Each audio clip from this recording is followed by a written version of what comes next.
Coming to you live from the Business RadioX studio, it's Franchise Marketing Radio, brought to you by IDS, an award-winning digital marketing agency that delivers integrated marketing solutions for franchisors, franchisees, and franchise development teams.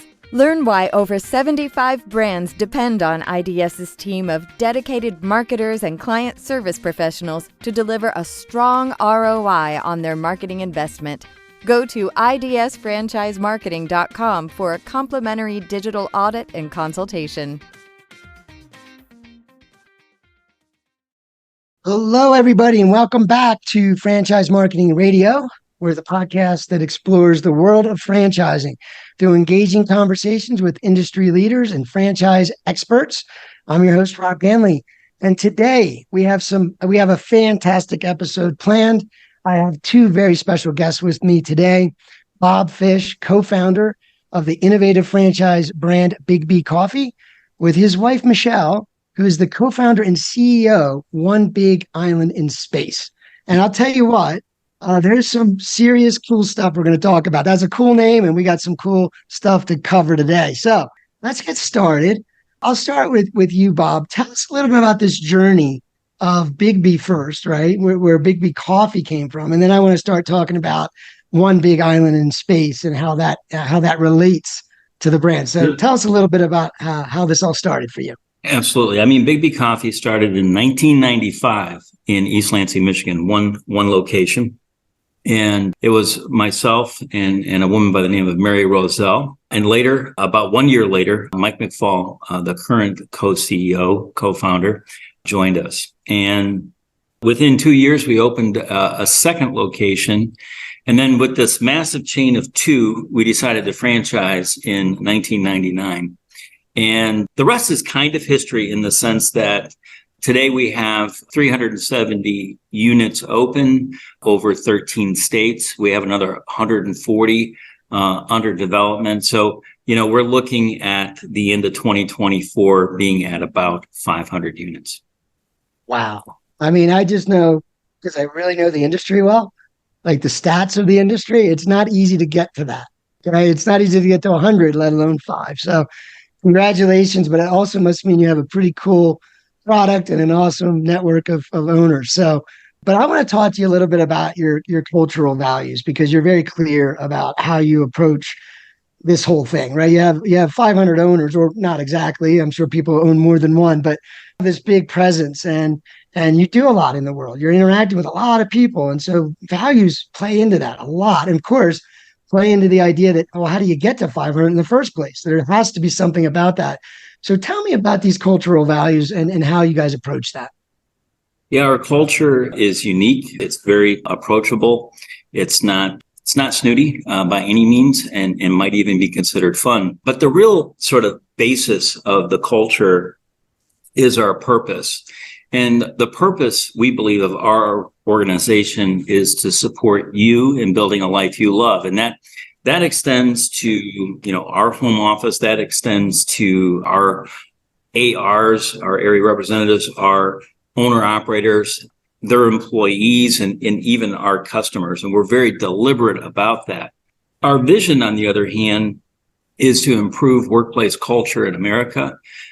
So I hope you can see from those two things, the purpose and the vision, we're very people-centric. And often, one of the phrases we use that sort of articulates that is, we love our coffee, but we love the people behind the coffee even more. And that's sort of what drives us, is to be able to have both personal and professional growth for everybody in the organization, but also to be very people-centric in what we do. Yeah. Well, wow. So I'm getting excited about what we're about to talk about. So one of the questions I had ready was a little bit about, it's the coffee industry, right? It's the business model, I should say. It's competitive, right? We know the big name, Starbucks, right? And it's competitive though, right? So how do you differentiate? How do you make a business where people want to go there and make it their everyday sort of routine, or whatever that looks like? And obviously that seems simple when you're out in the world just kind of patronizing these businesses, but there's a lot to it. And so one of my questions was, how are you unique in your business model? And then I wanted to connect that over. So you just talked about how you're people centric, and you talked about your values, and then we look at how do you differentiate in such a crowded space and be successful from a dollars and cents point of view, like profitable, but really what drives it. And I wanted to talk about Big Island, one Big Island in space, because I feel like that is one of the best answers. I mean, it's amazing. So maybe you could connect the dots there. I don't know, Bob or Michelle, if you want to take that. But again, we're talking about people centric, a successful brand, and how does this one Big Island in space just take that to the next level in those regards? Right. And so, it's a relatively complicated answer because often my business partner, co-CEO, co-founder, and I are literally working 10 and 12 years out from where our system is today. And there are some really important changes that we would like to make to the industry. And that industry we could describe as the specialty coffee industry or the franchising industry.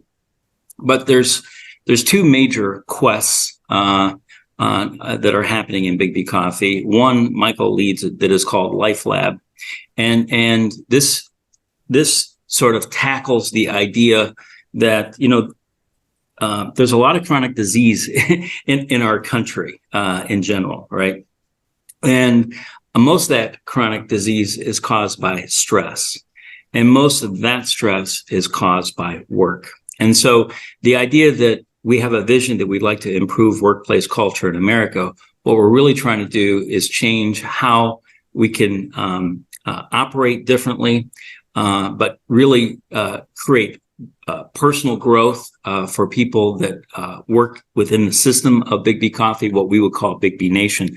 So that's Life Lab, and what that impacts is all the communities that we operate in, right? So our stores are centers to the communities that they serve, and the stores, our locations, our cafes feel an obligation to contribute to the community by changing the trajectory of people's lives in terms of supporting them and building a life they love.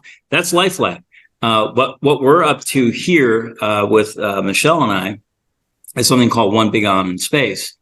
And what we think is that we can have equal impact, not just on the communities that we serve inside the United States with our cafes and so on, but we can bring those same values all the way to the other end of the supply chain, and that is coffee farmers. And so there's reasons why we chose that, and I hope that we'll get into those in a moment.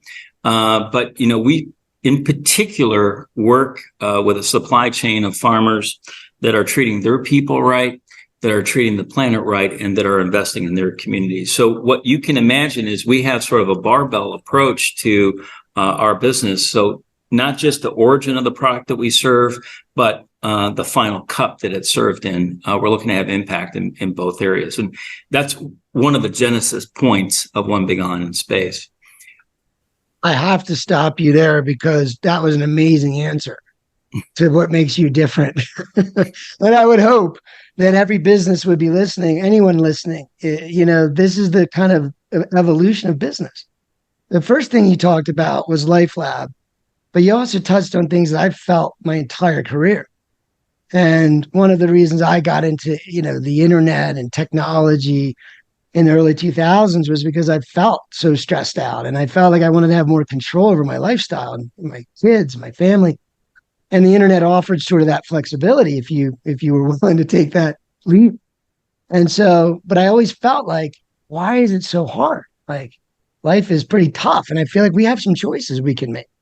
And it starts with visionaries like you saying, I'm going to make a choice to make my business about people's lives, right? So I think that's amazing what you said you're doing here domestically. Let's hop over to the other side, because this is even, to me, even more important, because we have it pretty good here. We good and bad. I think sometimes because we have it's good, it's kind of bad in a way, But over in many other places, a lot of places where this type of thing is sourced, coffee and farms, to other countries, and most of us don't understand how this stuff is cultivated and sourced, and how these businesses are run. But you guys have taken a whole different approach. And you have this huge, huge network of businesses to support going into the future, right? And so this is a big thing for you, is how to source the main ingredient, right? But doing it in just a groundbreaking, or sort of, I don't know, a game-changing way, right? Life-changing way. Can you please now share, Michelle, I think you might be with this answer. Could you help us understand what you're doing in this regard with One Big Island in Space? Sure, but let's take it a step back and talk about how we used to do it. So BIGGBY's been in business since 1995, and we started One Big Island in Space in 2018. That's a lot of coffee we bought between 1995 and 2018. And we bought it the way I think most people buy it. It's a commodity. So you call up your roaster and you say, I need 300,000 pounds of Tanzania pea berry at the lowest price, please. And you don't ever really think about what's behind the curtain, right? The commodity marketplace is set up so that you really don't engage with the origin of your things. The idea is to get the commodity at the lowest possible price for the highest possible quality. And that's, as a consumer of coffee, I never really thought about it either. I might occasionally buy a bag that had organic on it or fair trade, and I thought I knew what those meant. But in 2018, we decided we were going to really figure out what is happening on the other end of the supply chain. So we started our journey with a trip to Ndola, Zambia. We'd been invited to go see an orphanage that had started a coffee farm to make itself more sustainable. And that was revelatory to us, that we'd never really thought about the impact coffee has in the country where it's grown. And to see the power of them growing coffee and selling their coffee, and what that was supporting, the lives that was changing in a place that desperately needs lives changed. Ndola, Zambia is one of the poorest parts of a very poor country. That was really powerful for us and life-changing. And so we engaged in this quest to find more farmers that were doing that kind of thing. Finding them is a trick, but so far to date, we have 3 active partnerships, with one coming online in the next few months. And for us, that's going to total about 1 million pounds of coffee that we're buying a year through the Farm Direct model. And in each of these farms, although they're in different countries with different cultures and sometimes different languages, what we're supporting is people who are supporting their people and treating the planet right, and no child labor, no harsh working conditions, actually changing the culture in the communities in which they produce their coffee. And the way we keep that sustainable is we get rid of as many people in between that don't need to be there. The way coffee is set up, it can touch a lot of hands before it finally gets to the end user. And not all of those hands add value. So we get rid of as many of those as we can, and we push that savings down to the farmer so that they can be more economically sustainable. And we bring the promise of a lifetime partnership, and we have the marketplace. We have a growing marketplace, so that they know that year over year, they'll be able to sell their coffee. They know the price they'll be able to sell their coffee for, which, given that it's a commodity, is remarkable. And that allows them to make even more investments in their people and in their farms. We find it's really a win-win on both sides of the value proposition. We get better coffee. We have these great relationships with amazing people, and the franchise community gets access to all of that love and all of that impact that they are having by selling the coffee by the cup every day. Wow. I mean that. Like, I don't have these conversations. I watch a lot of other podcasts, like on YouTube and things. They talk about AI, and I often go, wow, this is like, I don't do it on mine a lot, because this is great. I mean, I feel like this is what capitalism has to be, us innovators. But the whole thing, Bob, though, is if you don't have a focus, like, you guys have very clear values, very clear vision, very clear focus. I remember Arnold Schwarzenegger was often asked, like, why he was successful, and it was because he said, I was always very clear on what my next step was, what I wanted to achieve. And like, you start with people. You say, well, if it's not helping people, then okay. So how do we help people and have a profitable platform and business? It's amazing to me. So I just had to take a breath for a second. So So tell me a little bit about, so you got this thing going, and I know it's a journey. You said, look, it's like we got a few years to go, but tell us about the end game of this relationship. What is the end goal, and where does that leave you as a brand when you get there? Yeah, I mean, there are so many end goals. I'm not even sure we'll have enough time On the coffee. Well, what I really want to know that we might need a part two in the end. So Yeah. I'm just kidding. Well, on the Big Island, on the one Big Island in space that we were talking about, you're going to be in just a few short years in a different position. I wanted you to talk about that because I think that's pretty amazing what you're striving for and what it means to the industry, the broader industry at large. Yeah, I think it'll change the industry as a whole. And although generally, we take a particular approach that is, open and friendly and encouraging. We are a little chagrined about the balance of our industry and how they approach the buying of coffee. And, the thing to know is that when coffee is farmed, it takes so many inputs. It takes 365 days a year. You have to prune, you have to pick, there's all these things that go on. And that comes with a certain cost. Okay. So, and we all run businesses. A farm is no different than any other business, right? So that farm needs to pay for all those costs. It kind of needs to pay for its family to have food, shelter, and clothing. And then it should have a little something left over, for the next generation or, that thing that we call profit, right? That's what should happen. And I think that most people guess that is what happens, but that's in fact not what happens. What happens is because of the nature of the commodity marketplace, most times, farmers are paid less than what it costs for them to produce it. Okay, so that's what happens out there. And so in order for them to survive, what they do is they have to make compromise on their farm. Right. So, we all would like our coffee to be shade grown, and we would like the bio soil to be preserved, and we would like composting, and we'd like to see indigenous birds return, and so on and so forth, from like a planet perspective. But if they're not getting paid enough, they can't follow those particular practices. And in fact, they might have to employ chemicals and things of that nature to sort of cheat that system. And that pollutes and it scars the land kind of forever. And on the other hand, they might have to cheat with their employees, pay them less than minimum wage, even for that country, or not provide housing, or not provide food, or not provide clothing, and so on and so forth. No education, using child labor. They might have to do those things, not because they want to, but that's what they would need to do to survive, to be paid that lower price. Okay. So, sometimes we can go outside and feel the impacts of climate change because I find it's getting harder and harder to breathe out there.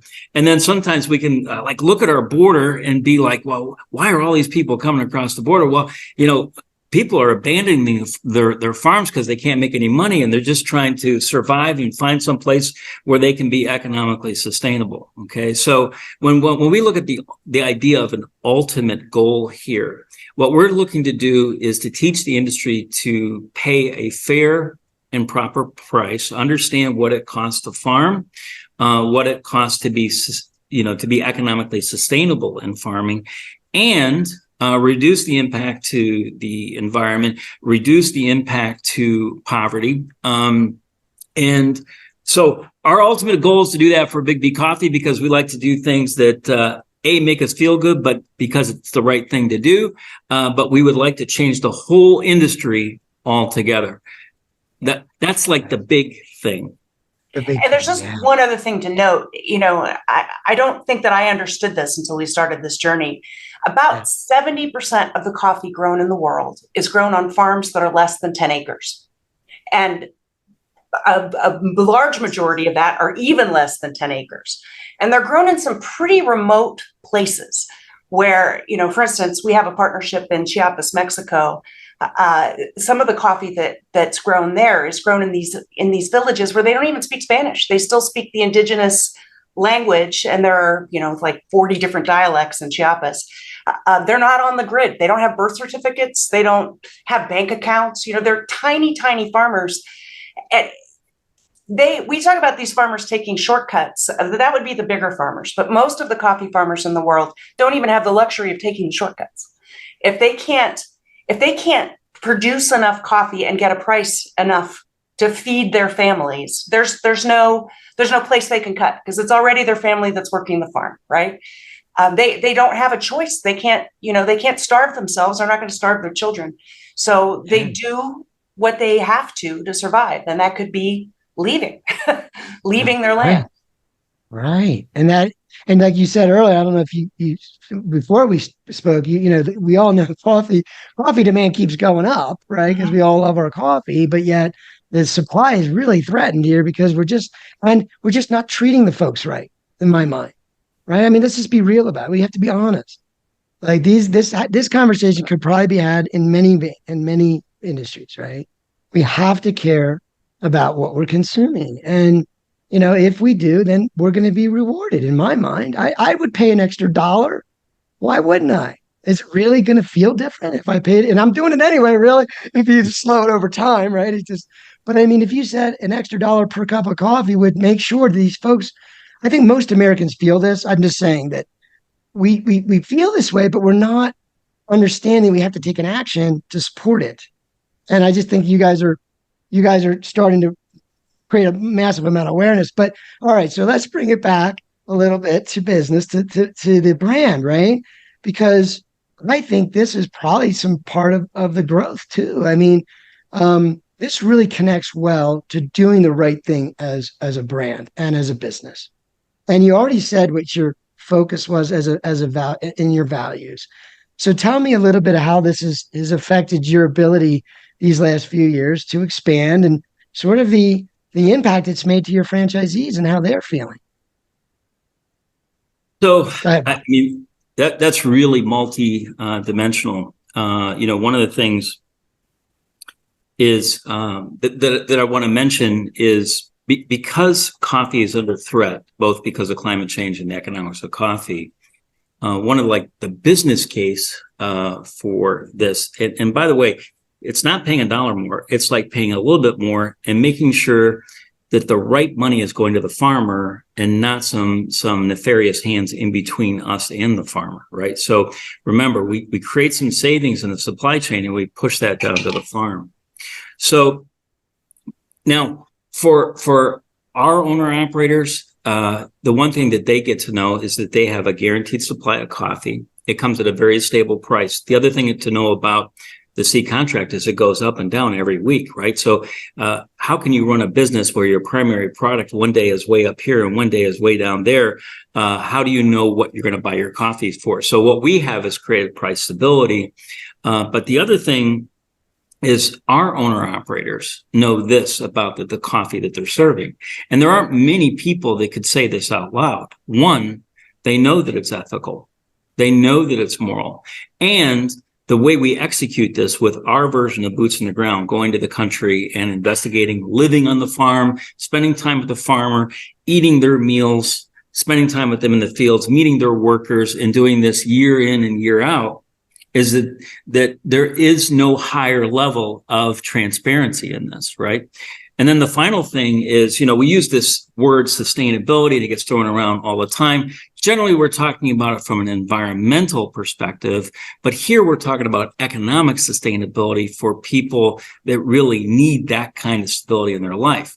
The one thing I want to make clear, though, is that this is a full-blown capitalistic business model. There's not one lick of charity in it. And all we're doing is employing a version of capitalism that is generally referred to as stakeholder business or stakeholder management and so on and so forth. So we are not trying to maximize profitability simply for the shareholders. We are trying to have an impact on all the stakeholders in our business. And in our business, that includes people like vendors. And in this case, that's a coffee producer.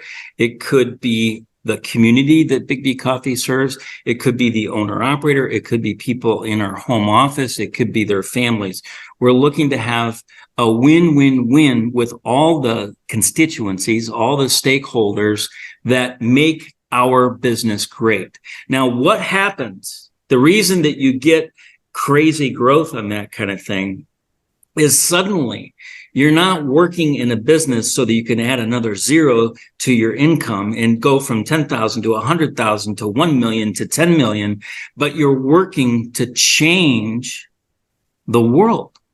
And whether that world is here in the United States in the backyard of the community of One BIGGBY Coffee, or that part of the world means that we're having impact in the world's second poorest country in the Western Hemisphere, like Nicaragua, that's just amazing. I mean, if you want to talk about a reason to jump out of bed and have your feet hit the floor simultaneously with a run, that's it.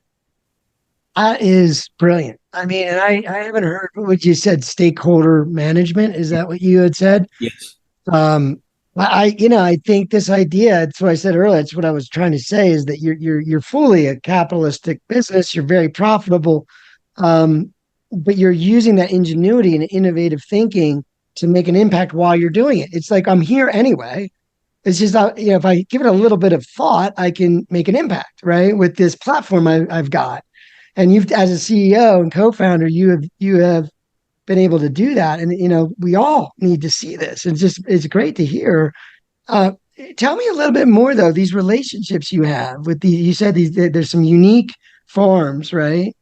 And it seems to me like you probably built some really good relationships with these various farms, and this is only going to grow as you strive to become 100% reliant on these.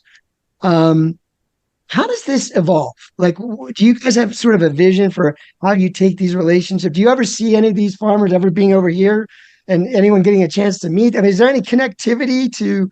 Yeah. Tell me a little more, Michelle. Well, let's answer your last question first. We have several tenets that kind of guide our operations in One BIGG Island in space.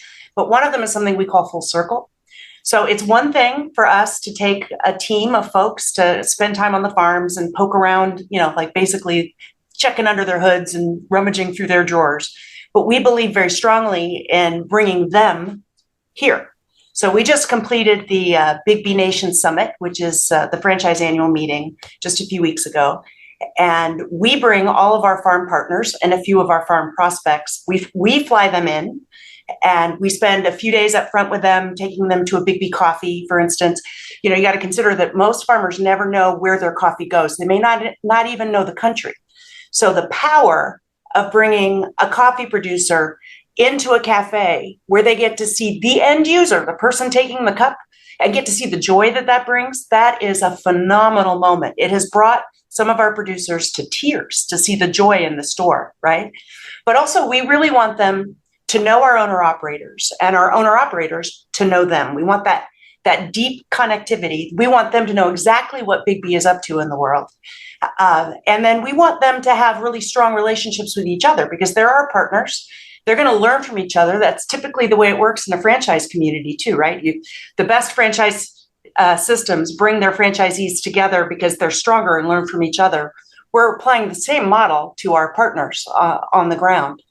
And I haven't seen anybody else that does it. I haven't heard of anybody else who does it quite like this. We think it's pretty unique, and we think it's one of the greatest strengths of One BIGG Island in space. But you also asked how we find them, and that has evolved over time. When we started, really nobody knew what we were up to. So Bob and I were thinking of all the ways that we could find those needles in that very large haystack of coffee producers, and walking trade show floors and talking to lots of people, thousands of people. Over time, more people have gotten to know what we're up to. So we're finding that people seek us out, as in the case of this partnership that's going to be coming online in November with Al Lopez and his wife, Leticia Lopez, in Copan, Honduras.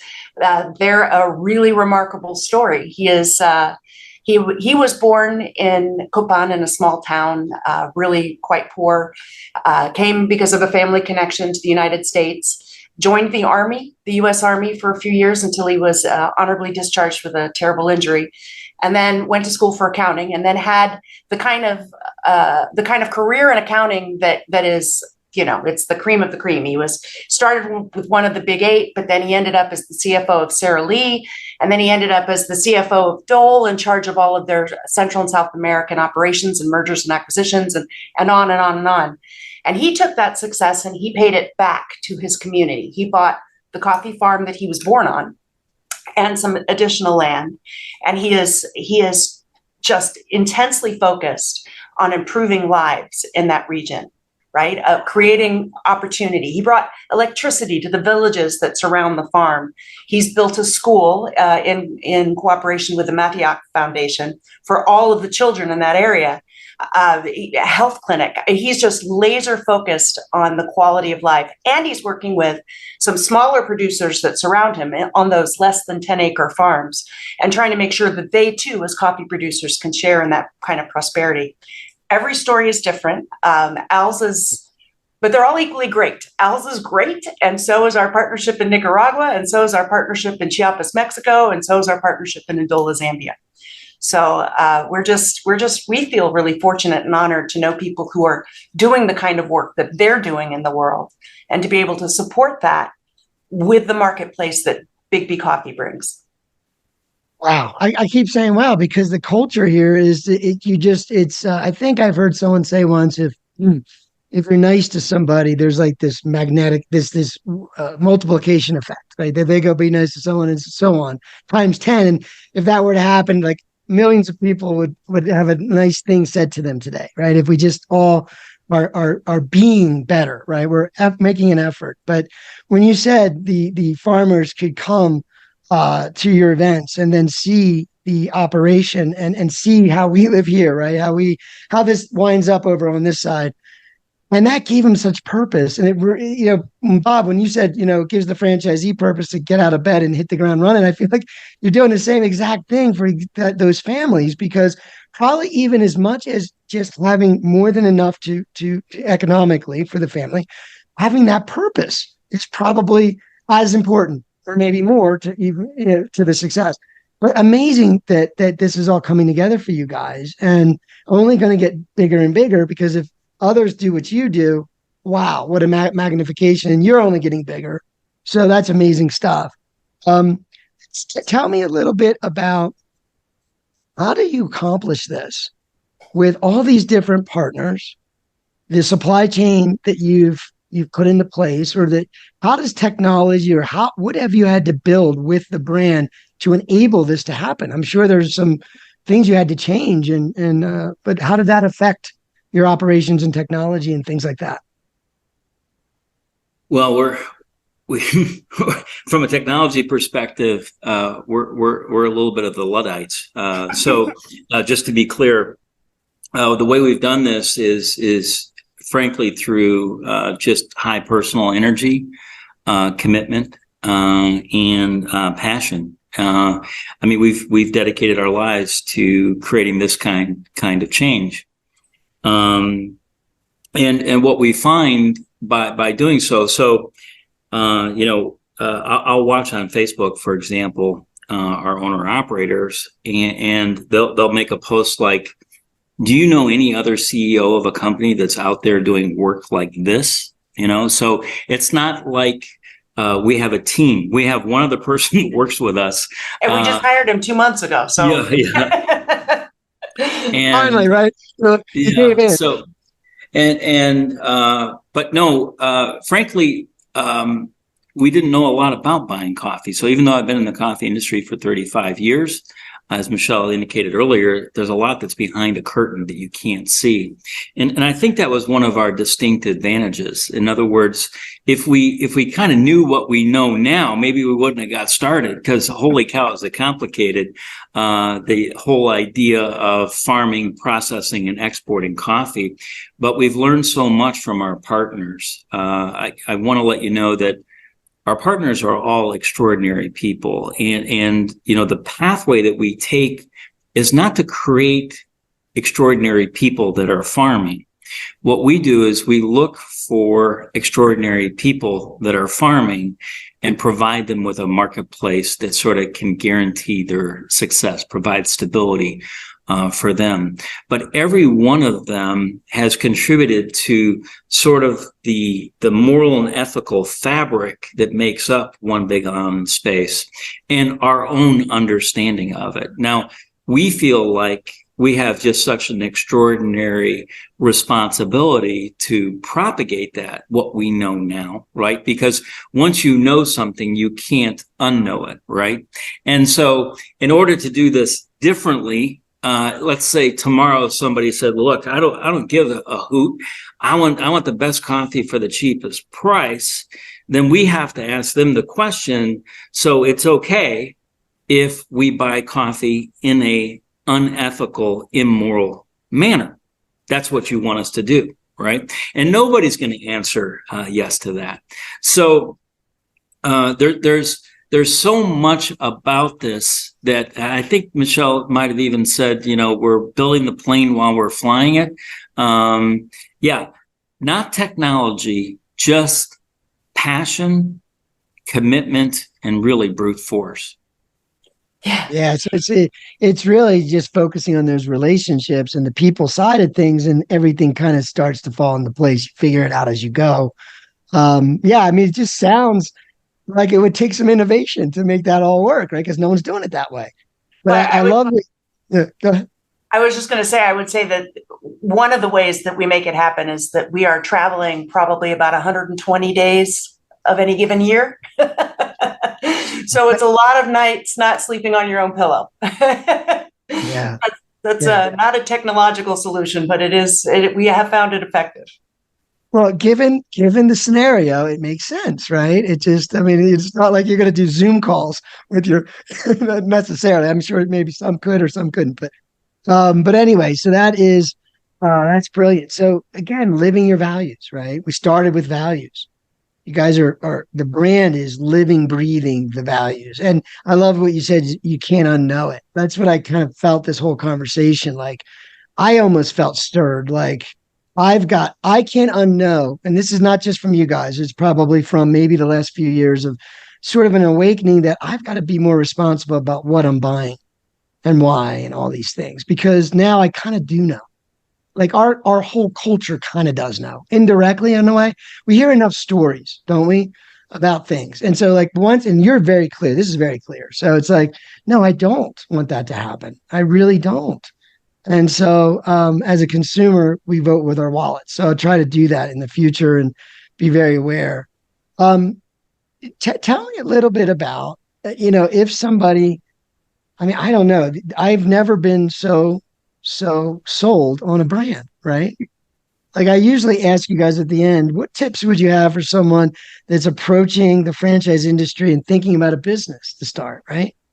I think we've answered that for the last period of time we've been talking, but tell me a little bit about before that big picture stuff, and which is just so amazing, like just the basic blocking and tackling. So I'm going to paint the picture. I'm going to unpack it just for a second. You run a coffee business. You create an amazing environment for your customers. It's great product. They know that you have ethical values. You live them, right? Everywhere. It's coming out from every direction, like on social media or wherever. You source great products ethically, and it's true. You prove it. You see it. So you create this environment. Now, for me as a consumer, I think I would probably keep buying that coffee. We don't have one here in Colorado Springs.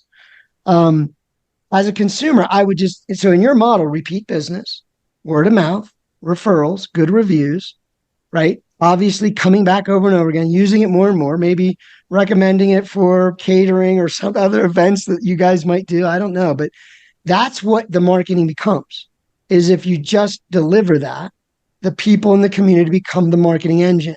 That's what I see. I think you've created that better than almost any brand that I've seen, because that's a lot. And when you talk about retail, is that environment so that, they want to keep coming and tell their friend. Tell me, is that sort of the drive that you have when you think about marketing and how to, go ahead. So,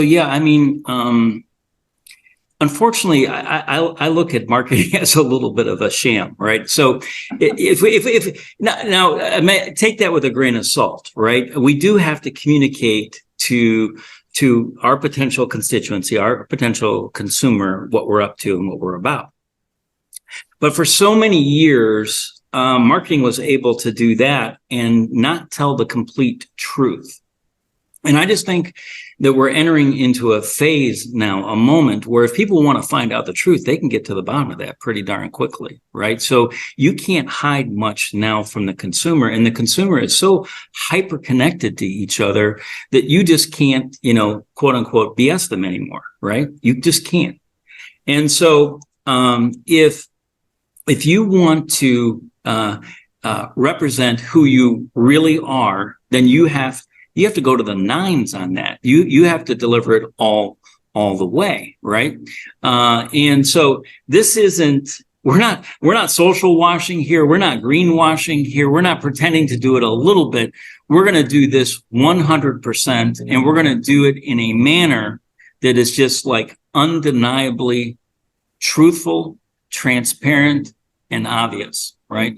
The way we're going to do it is going to be unimpeachable, right? Mm-hmm. And I think that is so important from a passion perspective. Marketing has a lot to do with impressions and messaging and so on and so forth. We have marketing messages built around this. So, for us, and I'll give you one, for us, it's important to put a name, a face, and a place to every cup of coffee we serve, right? That's the marketing message about what we're up to. So we're not making it complicated with climate change and sustainability. We don't introduce all those kinds of words, but we do indicate to you that it's the people and the relationships in life that matter. And that's in life and in business. And frankly, for BIGGBY Coffee, it's always been about the people, and it's always been about the relationship we have with them. We're not BSing. We're doing this for real.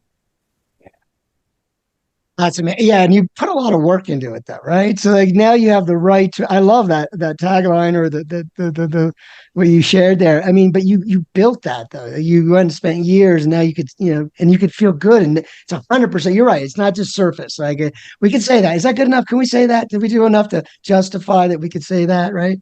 No, this is all in. So just to be clear, I just wanted to take the time as we wrap things up. I wanted to give you guys a chance to just sort of have a call to action, so to speak. I wanted to, because what you're doing, the work you're doing is fantastic. We always have a call to action to say, hey, if you're interested in partnering with BIGGBY Coffee, here you go. And we'll share that in a minute. But, for me, now obviously the network is the buyer. Is there any other way that we could support such great things? I know it's a capitalist driven thing, but is there anything at all that you would want to share or ask or just a final word on how the audience could best maybe help other than being interested in becoming a customer and or franchisee? Go ahead, Michelle. Well, first things first, if anybody out there knows of a coffee farmer somewhere in the world that is doing the right thing by their people, by the planet, and for their communities, get in touch with us because we want to know who they are. That's great. Okay. All right. And what about you, Bob? Yeah, there's so much there. Like if some of this conversation has tickled your fancy, so to speak, we would encourage you to go to our blog where we've articulated this journey in depth, right? So that blog is www.1BIGG Island in space. Big is spelled with 2 G's. We also have the YouTube channel and the Facebook. That's not a channel. That's just a place. Hey. Yeah. Or you can follow either of us personally. We don't have people manage our Facebook or anything like that. We take care of it ourselves, and we'll tell you all about what we're up to. But the real thing to share is to share the story, right? Because the story about what we're up to is kind of amazing. And whenever I tell somebody the story about what we're up to, they use these words. They say, "Oh my gosh, I didn't know." And if you want to share at a cocktail party or share with a friend, just share the idea of what BIGGBY Coffee and One Big Island in Space is up to. I think that we would feel very honored if you did that. Yeah. Well, you got my commitment to that, and just in general, even broader. It woke me up a little further today. I've already been feeling this way, but now I really do. And yeah, good stuff. Amazing stuff. I just want to thank you both. I'd love to have you back. I think there's a lot of things we should be doing to share this story and keep the awareness going. I'm sure there's a lot of angles still to look at, and so I would love to have you guys back. But I just want to thank you. I mean, we just spent almost an hour, and I think we could have spent another hour. I don't think there's enough time. So you got me. So I'm all in on that. But I just want to thank you for your time today. I want to encourage our audience to do these things. Check out BIGGBY Coffee. Can you give the websites, Bob? You gave the blog. Can you give all the websites? www.biggby.com. BIGGBY is spelled with 2 G's as well. And of course, One Big Island in Space with 2 G's as well. There is a BIGGBY franchising site. If anybody's turned on by this and wants to enter into business and be up to something interesting, we would encourage you to be a franchisee too. Yeah, well, I mean, that's what's fueling all this. That's the beauty of it. Like it's we want you to be big. We want you to be real big. How big you want to be, Bob? We want you to be 5,000 locations. How about that? So, but that's great. It's been a total pleasure having you both. I just want to thank the audience, and bye for now. Thank you, Rob. Thank you.